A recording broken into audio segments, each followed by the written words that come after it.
It's about 5 o'clock p.m. here on Friday, April 10th. Wanted to show you the line here. I think they were here for 3 days. Let's say 3.5 days because I moved them early in the morning. I think that was on Wednesday. Yeah, well, 2.5 days. 2.5 days. I swear the grass has grown. It's doubled overnight. I remember coming here yesterday and looking at it. It did not see this much grass. The grass growth is crazy. It's ridiculous. We're in the ridiculous stage of spring here in Texas. The grass is gonna grow like crazy, like mad. Then it's gonna get hot in late May or June, and then it's gonna all turn brown. So right now the strategy is eat all the grass as fast as we can. I'm gonna basically figure out how much grass I have, how much time till the end of May, and then I'm gonna try to do a full rotation by that time. So pull out a calculator tonight, a spreadsheet, and just give them all the best grass they can eat and move them quick, move them quick, move them quick. So I've got 3 herds. I've got this cattle here herd you're looking at. It's about 20 cows, I think, maybe 18. Down there you can see beyond the fence. Let me zoom in for you. There you go. There's a couple of cows down there. That's the males, the bulls, and bull rams, and there's a steer in there. Bull calves. And then down there I got the sheep. And I was planning on moving the sheep today. I think I'm still going to do it. But the sheep I was like yesterday, I'm like, well, they got another day of grass. And I come here today, I'm like, well, they got another day of grass. You know, grass is growing faster than they eat it. There's about 70 sheep there. That probably equates to about 10 cows, 10 or 11 cows. And then I got the rams penned up with netting, and they're doing just fine. There's about 6 or 8 of them or something like that. Too many. But we are in that growth stage now. The grass is growing like mad. I saw lots of Texas Vervaine on the eastern side. I saw all kinds of different things. There's kinds of grass that I'm not completely familiar with. Look at this clover growing like mad here. Clover can't survive in high pH soil, or low pH. If it's too much pH in the negative direction, in the minus direction, that's not good. It needs more neutral soil. And typically when you fertilize your soil, the pH is gonna go down. So I'm glad to see the clover. That's a good sign. We want a mix of everything growing all at once for a variety of reasons. Yeah, look at that. That grass right there, that's about at least 2 feet tall, if not 2.5 feet tall. It's kind of hard to see in the camera. But I think that's metal tag. Look how fat she is. She's definitely got a calf in there. I'm not sure about this one. I'm pretty sure that Charlet has a calf in her. I know Brownie has a calf in her. So we should be seeing a good crop of calves. Trying to get my finances in order. Just get a good sense of where I'm at in terms of profit and loss. I used some credit cards to open up that restaurant, and I need to get those paid off. Thinking of just getting a small loan from the bank to settle all that debt, get a low interest rate.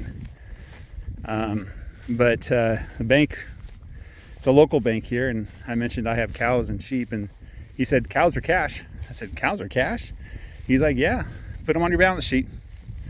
So if I get a bunch of calves in June, it's as if I got a bunch of cash that just appeared out of nowhere. Cattle price is still high.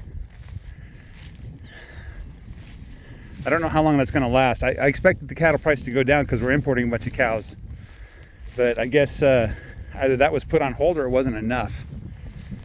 But I was listening to a podcast, and they were mentioning MAHA, Make America Healthy Again. And if the Trump administration is serious, or rather Secretary Kennedy, about restoring the American agricultural sector The way it used to be was you had a bunch of independent farmers all over the place, a bunch of independent processors, and you didn't have big conglomerates. If you wanted to buy chicken or pork or beef, you can pretty much go anywhere and find it, coming from different farms in different parts of the country.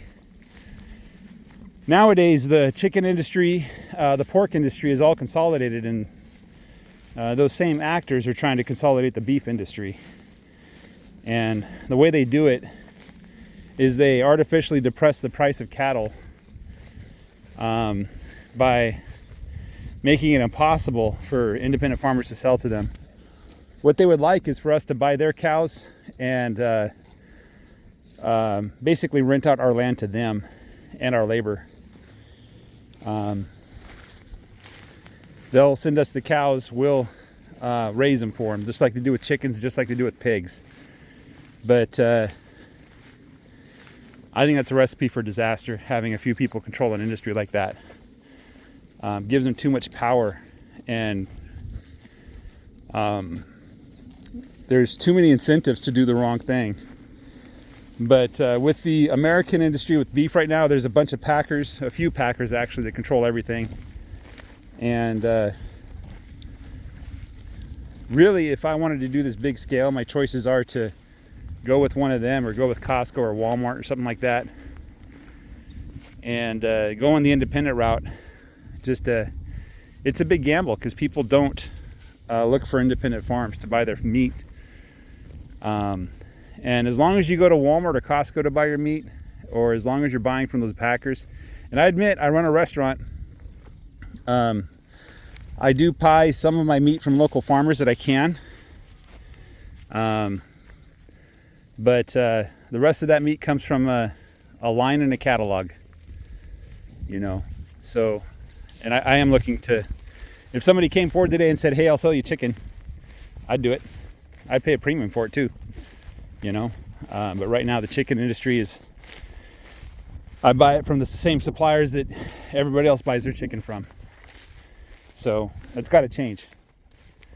Will prices go up? I don't know. Probably, maybe a little bit. Maybe it'll go down too, because I can buy local beef cheaper than I can buy at the store.